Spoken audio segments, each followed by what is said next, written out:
اللہ اکبر اللہ۔ سمجھ میں نہیں آتا کہ لوگ کیسے خدا کا انکار کر دیتے ہیں جس نے اس زبردست کائنات کو بنایا اور اس کو پرفیکٹلی چلا بھی رہا ہے۔ کائنات میں تقریباً 2000 ارب ستارے موجود ہیں اور ہر ایک ستارے کے ارد گرد پلانٹس، چاند اور لاکھوں ایسٹیرائڈز گھوم رہے ہیں، لیکن بہترین سے بہترین ماہر بھی ایک ستارے کا کمپلیٹ ڈائیگرام نہیں بنا سکتا، کیونکہ یہ دنیا کا مشکل ترین کام ہے۔ جو ہمارا سورج ہے، اس کے ساتھ صرف 8 پلانٹس نہیں ہیں، بلکہ اس کے ساتھ ساتھ 200 کے قریب چاند اور ہزاروں ایسٹیرائڈز بھی ہیں جو اس کے ارد گرد اپنی اپنی آربٹ میں ریوالو کرتے رہتے ہیں۔ سورج خود بھی اسٹیشنری نہیں ہے، بلکہ یہ ان تمام باڈیز کے ساتھ ملکی وے گیلیکسی کے ارد گرد رواں دواں ہیں۔ اسی طرح ملکی وے خود بھی اسٹیشنری نہیں ہے، بلکہ ملکی وے گیلیکسی اینڈرومیڈا گیلیکسی کے ارد گرد تقریباً 400 بلین ستاروں سمیت ریوالو کر رہی ہے۔ ملکی وے اور اینڈرومیڈا گیلیکسی جس کلسٹر میں موجود ہے، جن کو لوکل گروپ کہتے ہیں، وہ بھی اسٹیشنری نہیں ہے، بلکہ وہ بھی ریوالو کر رہا ہے۔ اور حیران کر دینے والی بات یہ ہے کہ لوکل گروپ جس سپر کلسٹر میں موجود ہے، جس کو ہم ویرگو سپر کلسٹر کہتے ہیں، وہ بھی اسٹیشنری نہیں ہے، بلکہ وہ بھی موشن میں ہے۔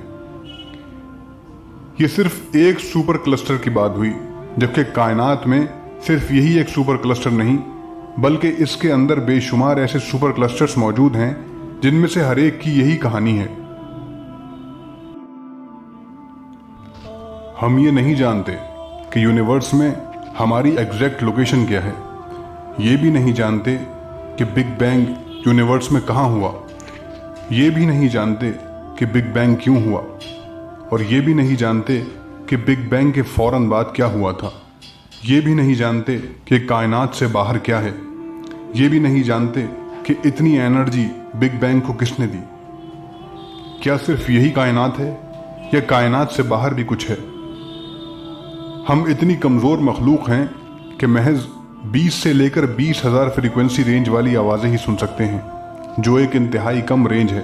اس کے علاوہ 430 ٹیرا ہرٹز سے لے کر 770 ٹیرا ہرٹز فریکوینسی کے درمیان ہی دیکھ سکتے ہیں، لیکن اس کے باوجود انسان کی سرکشی کا عالم یہ ہے کہ وہ خدا کا انکار کر رہا ہے۔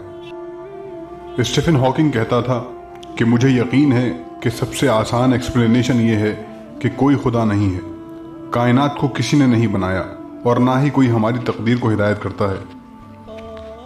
کائنات کے اس زبردست ڈیزائن کی تعریف کرنے کے لیے ہمارے پاس ایک زندگی ہے، اور اس کے لیے میں بے حد شکر گزار ہوں۔ اسٹیفن ہاکنگ کی اس بات سے ڈیزائن ثابت ہوتا ہے، یعنی ایک بات میں تو وہ کہتا ہے کہ کائنات کو کسی نے نہیں بنایا، اور پھر اگلی بات میں وہ کہتا ہے کہ یہ ایک زبردست ڈیزائن ہے۔ اب سوال یہ پیدا ہوتا ہے کہ کوئی بھی ڈیزائن کسی ڈیزائنر کا محتاج ہوتا ہے، بنا ڈیزائنر کے کوئی ڈیزائن کیسے بن سکتا ہے؟ گویا اسٹیفن ہاکنگ ڈیزائن پر تو یقین رکھتا تھا، لیکن ڈیزائنر پر نہیں۔ وہ تو ایک مشہور سائنٹسٹ تھا، اس نے کچھ مشاہدات کے بعد انکار کیا، لیکن ہمارا انکار کس بنیاد پر ہے؟ ہم کیوں ایسے کریم اور رحیم رب جس نے ہمیں پیدا کیا، ہمیں کھلایا پلایا، اتنی نعمتیں دیں، اس کی نافرمانی اور مقابلے پر ڈٹے ہوئے ہیں؟